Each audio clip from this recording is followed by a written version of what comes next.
Good morning friends, this is my third video of class 10 science NCERT book chapter 12 electricity. The topic is Ohm's law.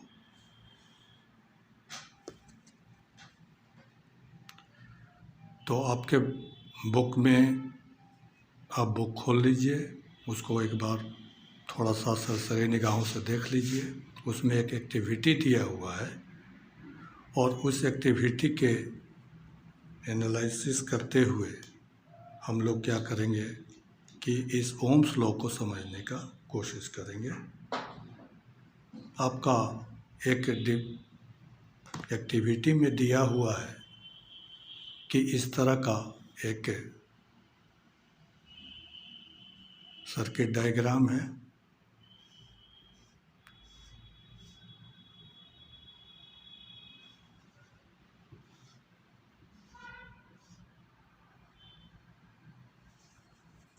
तो इस circuit diagram में आप देखेंगे कि बहुत सारे सेल दिए हुए हैं। एक यहाँ पर हमारा लोड सिस्टम है जहाँ पर इलेक्ट्रिक एनर्जी यूज हो रहा है और सर्किट के हिसाब से आप फिर से देख लीजिए कि एमीटर सीरीज में जुड़ा हुआ है। ये आपका स्विच है और ये आपका वोल्ट मीटर है जो कि पैरेलल में जुड़ा हुआ है। मेरे पिछले वीडियो में आप देखें कि हमेशा एमीटर सीरीज में जोड़ते हैं और वोल्ट मीटर पैरेलल में जोड़ेंगे। अब हमको एक्टिविटी में करना क्या है कि पहले हम फर्स्ट सेल को कनेक्ट किए हैं। ये डॉटेड इस तरह से कर रहा है, इसका मतलब कि बाद का सेल डिसकनेक्टेड है। पहला सेल से हमने कनेक्ट किया, ठीक है। तो पहला सेल से कनेक्ट करने के बाद यहाँ पर हम क्या किए कि एक रीडिंग लिए आपका वोल्ट मीटर और एमीटर का। तो पहला सेल आप कनेक्ट कर रहे हैं। मान लीजिए थोड़ा देर के लिए कि हमको इस तरह से एक मिला वोल्ट और वोल्ट मिला 0.4 वोल्ट और एमीटर रीडिंग मिला हमको 0.1 एम्पियर। तो V/I का एक कैलकुलेशन हमको मिला एक कांस्टेंट के रूप में 4। उसी तरह फिर सेकेंड सेल को कनेक्ट कर लिए तो यहाँ पर 2 सेल कनेक्ट हो गया। ध्यान दीजिए, यहाँ पर जो हमने सर्किट में इस जो कनेक्शन ले रहे हैं तो पहला वाला में 1 सेल कनेक्ट किए थे, दूसरा वाला में 2 सेल कनेक्ट कर लिए। तो इस तरह जो है हम सेल का नंबर जो है बढ़ाते जा रहे हैं, एमीटर का रीडिंग लेते जा रहे हैं, वोल्ट मीटर का रीडिंग लेते जा रहे हैं और साथ ही हम VI भी निकालते जा रहे हैं। 3 सेल लिए, एमीटर रीडिंग लिए, वोल्ट मीटर रीडिंग लिए, 4 सेल, इस तरह जितना भी आप कर सकते हैं, ठीक है। और फिर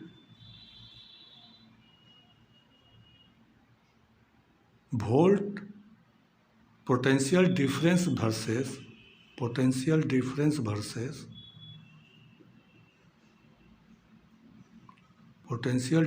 वर्सेस करंट का एक हम ग्राफ ड्रॉ करते हैं।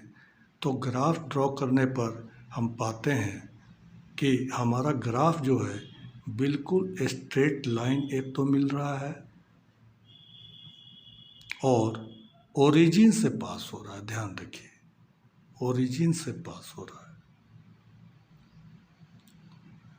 तो ये ग्राफ और ये जो वैल्यू V/I का है ये कुछ इंफॉर्मेशन दे रहा है। तो इसी चीज़ को हमारे जो एक फिजिसिस्ट वैज्ञानिक के तौर पर जॉर्ज सीमेन ओम्स थे, उन्होंने एक रिलेशनशिप पाया इस तरह का कि इन दिस एक्टिविटी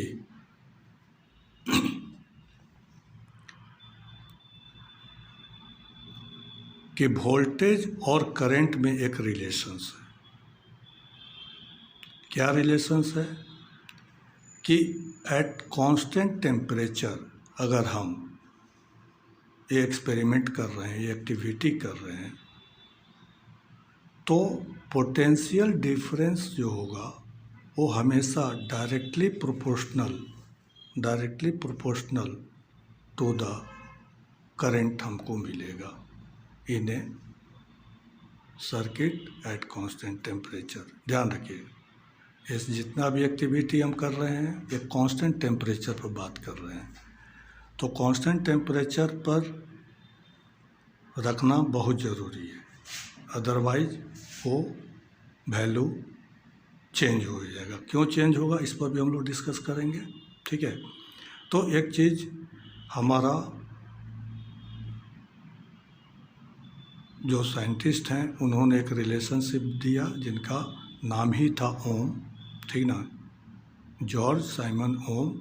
और उन्होंने क्या कहा कि potential difference is always proportional, directly proportional to the current flow in the circuit at the constant temperature, ठीक है।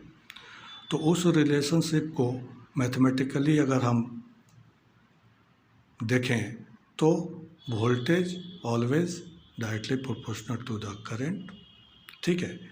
अब चूंकि हम इक्विलिटी में लाना चाह रहे हैं तो हमको एक कांस्टेंट के रूप में लगाना होगा। कांस्टेंट के रूप में लगाते हैं तो हमें V/I जब हम कर रहे हैं तो देख रहे हैं कि हमको एक वो कांस्टेंट V/I कांस्टेंट हुआ और A इसको R से डिनोट करते हैं जो कि रेसिस्टेंस है। तो R को आपके बुक में लिखता है कि R is a constant for given metallic wire eight A given temperature. तो हमारा फार्मूला जो मिला V = IR। V/I एक कांस्टेंट है और कांस्टेंट को R से रेसिस्टेंस से हम दिखा रहे हैं। तो ओम्स लॉ अभी तक हम लोग ने जो जाना कि A आपका जो सर्किट में हमारा वोल्टेज है जो हमें मिल रहा है that is proportional to current. जैसे जैसे प्रोपोर्शनल हुआ इसका मतलब कि वोल्टेज बढ़ाते जाएंगे हमारा करंट बढ़ता जाएगा, वोल्टेज बढ़ाते जाएंगे करंट हमारा बढ़ता जाएगा। प्रोपोर्शनलिटी को हटाए तो एक कांस्टेंट हमको देना पड़ेगा, कांस्टेंट देना पड़ेगा और यही कांस्टेंट हमारा बन जाता है रेसिस्टेंस। और रेसिस्टेंस क्या है कि ये आपका किसी भी मेटेलिक वायर है, कंडक्टर है, तो उसका वो प्रॉपर्टी हुआ जो कि गिवन टेम्परेचर पर एक कांस्टेंट शो करता है। तो यहाँ पर मार्केबल चीज़ क्या है कि टेम्परेचर जो है वो कांस्टेंट होना चाहिए। अगर टेम्परेचर वेरी करेगा तो वायर का मेटेलिक प्रॉपर्टी है और टेम्परेचर के साथ ये वेरी करेगा तो आर भी वेरी हो जाना है, ठीक है।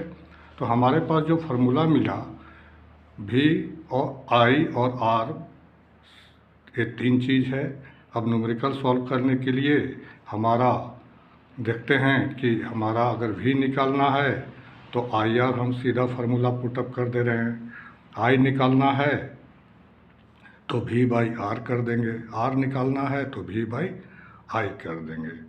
तो हमेशा एक बात हम बोलते रहे हैं कि जब भी कोई न्यूमेरिकल हो प्रॉब्लम हो उसको ठीक से पढ़िए, एनालाइज कर लीजिए।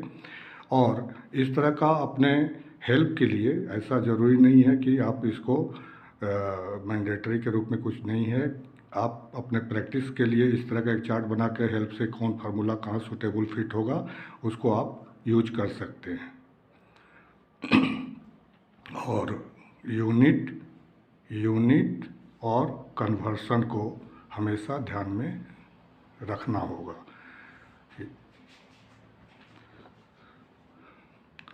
अब रेसिस्टेंस को अगर हम इस तरह से मैथमेटिकली डिफाइन अगर करना चाहें तो 1 ओम कैसे डिफाइन करेंगे? तो रेसिस्टेंस का फार्मूला V/I है। अगर 1 ओम की जगह पर हम अगर बात कर रहे हैं तो इस साइड भी हमारा 1 लेना है, तो 1 वोल्ट वर्स डिवाइडेड बाई 1 एम्पियर अगर हम करते हैं तो हमको 1 ओम मिल जाता है। तो resistance is the property of the conductor to resist the flow of charge through it. Its SI unit is ohm. तो रेसिस्टेंस का ओम हो जाता है और इसको रेसिस्टेंस का SI यूनिट ओम हो जाता है और इसको इस तरह से डिनोट करते हैं हम। और ये हमारे साइंटिस्ट ओम के नाम पर ही पड़ा है। हमने जाना कि अगर ओम्स लॉ पर जो फार्मूला हमारा बना उस पर अगर करंट अगर हमें निकालना है तो V/R निकालेंगे। तो यहाँ पर I को आप देखिए कि ये रेसिस्टेंस का इन्वर्स प्रोपोर्शन के रूप में आ रहा है, क्योंकि R आपका नीचे में आ रहा है। तो यहाँ पर आपके बुक में भी लिखता है the current through resistor is inversely proportional to the resistance. आगे आपके बुक में लिखा हुआ है कि a component use to regulate current without changing the voltage source is called variable resistance. तो हमारा एक और डिवाइस है जो कि क्या कर रहा है कि वोल्टेज को चेंज नहीं कर रहे हैं और सीधा करंट वर्सेस रेसिस्टेंस का रिलेशन हम देख रहे हैं। तो इसमें क्या करेंगे आप जान रहे हैं कि अगर वोल्टेज को हमको कांस्टेंट रखना है और करंट को वेरी कराना है तो मेरे पास एक उपाय ये है कि अगर रेसिस्टेंस चेंज करते जाएं तो ऑब्वियसली आपका करंट जो है वो चेंज होता जाएगा। तो रेसिस्टेंस चेंज करना है तो रेसिस्टेंस को वेरी कराना है, इसलिए उस डिवाइस जैसे कि करंट को रेगुलेट कर रहे हैं उसको बोलते हैं वेरिएबल रेसिस्टेंस। फिर रियोस्टेट के बारे में है कि rheostat is the electrical circuit is often use to change the resistance in the circuit. तो ये रियोस्टेट है, एक इलेक्ट्रिकल सर्किट है और इससे भी आपका जैसे वेरिएबल रेसिस्टेंस के रूप में यूज कर रहे हैं उसी तरह रियोस्टेट भी आपका यूज करता है। We know that the motion of the electron in an electric circuit constitute an electrical current। इस बारे में हम लोग अच्छी तरह जानते हैं कि हमारा इलेक्ट्रॉन ही है जो सर्किट में करंट एस्टेब्लिश करता है। The electron however are not completely free to move within the conductor. तो आप जान रहे हैं कि हमारा सारे एटम्स में हमारे आउटर सेल में इलेक्ट्रॉन्स हैं। अब इलेक्ट्रॉन मेटल में थोड़ा फ्री होता है और नॉन मेटल में फ्री नहीं होता है, फिर भी फ्री इतना नहीं है कि ये ऑटोमेटिकली मूव करने लगे। ठीक है, तो we know the electrons however are not completely free to move within the conductor. They are restrained by the attractions of the atoms among which they move। तो न्यूक्लियस होता है एटम में nucleus positive charge होता है, electron negative charge होता है। तो nucleus के द्वारा जो है आपका इलेक्ट्रॉन जो है वो अट्रैक्टिव फोर्सेस से बंधा रहता है। Thus the motion of electron through a conductor is retarded by the resistance। और यही सब के चलते जो है क्या है कि metal to metal property change होता है, किसी में ये अट्रैक्शन का फोर्स ज़्यादा होता है, किसी में कम होता है, जो कि मोशन इलेक्ट्रॉन के फ्लो को, मोशन को वो रेस्ट्रिक्ट करता है, जो कि एक रेसिस्टेंस के रूप में आपका सामने में आता है। The component of the given size that offer a low resistance is called the good conductor। तो जिसमें कम रेसिस्टेंस होगा उसको गुड कंडक्टर बोलेंगे, जैसे कॉपर है, सिल्वर है, एल्युमिनियम है। The component of A given size that offer A high resistance is called the poor conductor. तो कुछ ऐसे होते हैं कि बिल्कुल ही मूव नहीं करने देते हैं, तो वो बिल्कुल पुअर कंडक्टर हो गए, जैसे प्लास्टिक है, वुड है, इंसुलेटर है, ये सारा है। अब गुड कंडक्टर और पुअर कंडक्टर के बीच का जो मटेरियल्स है, वो मटेरियल जो है आपका एक तरह से रेसिस्टर के रूप में हम यूज करते हैं। The conductor having some appreciable resistance is called the resistor. जैसे नाइक्रोम वायर हो गया, मैग्नीन हो गया, कांस्टेंट हो गया, आपके बुक में भी सारा दिया हुआ है, ठीक है। तो ये सारे जो है रेसिस्टर के रूप में हम यूज करते हैं। और रेसिस्टर से आपका रिलेशन देख रहे हैं कि करंट रेगुलेट करने के लिए हो जाता है, क्योंकि हमारा सप्लाई सिस्टम में जो वोल्टेज है, वोल्टेज को हम डिस्टर्ब नहीं करते हुए हमको करंट को हम यूज करना होता है, करंट से हमको अपने अप्लायंसेस को चलाना होता है। तो वहाँ पर डिफरेंट करंट के लिए हमको रेसिस्टेंस का डिफरेंट रेसिस्टेंस की ज़रूरत पड़ता है। और ये डिफरेंट रेसिस्टेंस के लिए जो है आपके इलेक्ट्रिकल अप्लायंसेस में अलग अलग रेसिस्टेंस का हमको ज़रूरत होता है। और कई बार जो है हम रियोस्टेट और वेरिएबल रेसिस्टेंस से भी जो है इसको हम रेगुलेट करते रहते हैं।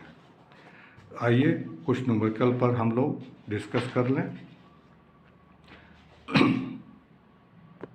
तो क्वेश्चन है कि if 0.6 ampere current flow through a resistor end voltage across the resistor is 12 volt, find out the resistance of the resistor. तो क्वेश्चन को आप पढ़िए। क्वेश्चन को पढ़ने पे तुरंत जो है आपके माइंड में जाना चाहिए कि ये सारा जो है किस लॉ से रिलेटेड है, यहाँ पर कौन सा फार्मूला हमारा यूज होगा। तो ये आप ठीक से देख लीजिए। गिवन पार्ट में यहाँ पर आपका करंट दे दिया है 0.6 एम्पियर, वोल्टेज दे दिया है 12 वोल्ट। तो आप ओम्स लॉ के हिसाब से आपको निकालना है रेसिस्टेंस। और रेसिस्टेंस के लिए आप हमारे चार्ट में बनाए जो, उसमें आप देख रहे हैं कि R = V/I है। अब सिंपली जो है यहाँ पर पुट कर दीजिए, यूनिट को ध्यान में रखते हुए देख लीजिए कि इसका यूनिट आना चाहिए ओम, और ओम बनेगा आपका वोल्टेज वर्सेस एम्पियर से। तो वोल्टेज और एम्पियर में अगर हमको डायरेक्ट दिया हुआ है तो कोई प्रॉब्लम नहीं है, अदरवाइज़ को चेंज कर लेने का है, और चेंज करके फिर हमको प्रॉब्लम को सॉल्व कर लेना है। तो इस तरह सॉल्व करेंगे तो आपका 20 ओम रेसिस्टेंस निकल जाएगा। सेकंड क्वेश्चन में आते हैं। सेकंड क्वेश्चन कहता है कि if resistance of A component is 50 ओम, तो यहाँ पर रेसिस्टेंस दे दिया, and current of 3.2 ampere flow through it, और करंट दे दिया है। Find voltage. तो मेन फार्मूला को रिसफल कीजिए, और रिसफल करने के बाद आप देख रहे हैं कि वोल्टेज अगर निकालना है तो IR हम अप्लाई करेंगे, यूनिट को ध्यान में रखते हुए। एम्पियर वर्सेस ओम का, अगर एम्पियर इंटू ओम अगर करते हैं तो हमको वोल्टेज का यूनिट मिलेगा। नेक्स्ट क्वेश्चन में देखिए कि एक सर्किट दिया हुआ है। सर्किट में साफ दिखा रहा है कि रेसिस्टेंस जो है वो 6 ओम है। और पहले भी हम बात कर चुके हैं कि वोल्टमीटर जब भी हम यूज करेंगे तो पैरेलल में यूज करेंगे, और रेसिस्टेंस के अक्रॉस यूज कर रहे हैं। और एमीटर जो है सीरीज में यूज किए। तो वोल्टमीटर है, एमीटर है, अब इसका रीडिंग से रिलेटेड है। In this given electrical circuit if the voltage reading is 9 volt, तो वोल्टेज के बारे में दे रहा है और आपका रेजिस्टेंस के बारे में दे रहा है। आपसे पूछा जा रहा है कि एमीटर का रीडिंग क्या होगा, मतलब करंट क्या होगा। ठीक है, तो गिवन में आर आपका 6 ओम है, भी 9 वोल्ट है, तो आई निकालने के लिए वी बाई आर किए, यूनिट को देख लिए और इस तरह सॉल्व करेंगे तो ओम्स लॉ पर प्रॉब्लम बिल्कुल सीधा सीधा होता है, सिंपल होता है। थोड़ा सा आप ध्यान से इसको कर लेंगे तो इससे रिलेटेड जो भी न्यूमेरिकल है, जो भी थ्योरी है, आप इजीली आप कर पाएंगे। तो मेरे ख्याल से आप इस टॉपिक को समझ गए होंगे। ठीक है, हमारा नेक्स्ट टॉपिक आपके लिए इसी तरह का छोटा छोटा कैप्सूल टॉपिक बना बना के आपको एनसीईआरटी के एक एक लाइन को समझाते हुए आपको मैं प्रेजेंट करता रहूँगा। आप हमारे सारे वीडियो को पाने के लिए सब्सक्राइब कर दीजिएगा। ठीक है, जिससे कि आपको टाइमली जो है हमारा वीडियो आप तक अवेलेबल मिले। और अच्छी तरह से तैयारी कीजिए, बिंदास रहिए, किसी भी तरह का डरने की कोई बात नहीं है। आपकी तैयारी हो या नहीं हो, हमारा कैप्सूल वीडियो को देखते चलिए और थोड़ा सा उससे रिलेटेड एक्सरसाइज कर लीजिए, आपका काम बिल्कुल 100% बन जाएगा। ठीक है, आज यहीं तक। हमारा नेक्स्ट वीडियो के लिए फिर आप इंतज़ार कीजिए, बहुत जल्दी वो नेक्स्ट वीडियो हमारा आएगा। Thank you.